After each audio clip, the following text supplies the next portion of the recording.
तुकाराम महाराजांनी या अभंगामधून कथेचं महत्त्व सांगितलेलं आहे. म्हणजे कथा ऐकणं किती महत्त्वाचं आहे आणि कथा ऐकल्यामुळं आपल्याला काय काय पुण्य प्राप्त होतं ते अभंगातनं ते सांगतात. कथा देवाचे ध्यान, कथा साधना मंडन, कथे ऐसे पुण्य अनेक नाही सर्वथा, ऐसा साच खरा भाव, कथे माझी उभा देव, मंत स्वल्प जना उच्चारितो वाचे मना, म्हणता नारायणा क्षणे जळती महादोष, भावे करीती कीर्तन तरे तारी अनेक जन, भेटे नारायण संदेह नाही म्हणे तुका. हरिकथा म्हणजे देवाचे ध्यान आहे, देवाचे नामस्मरण केल्यासारखे आहे.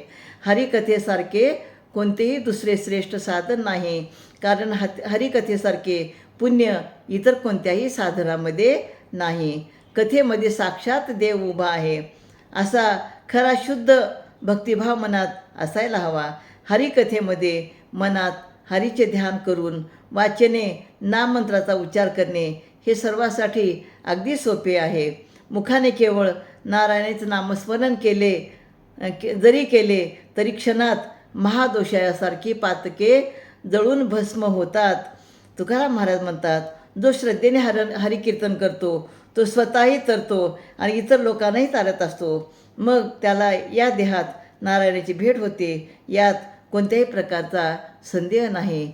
म्हणजे हरिकथा ऐकणे हे आपल्या आध्यात्मिक उन्नतीसाठी मोक्षप्राप्तीसाठी खूप महत्त्वाचे आहे असं या अभंगातून सांगतात. रामकृष्ण हरी.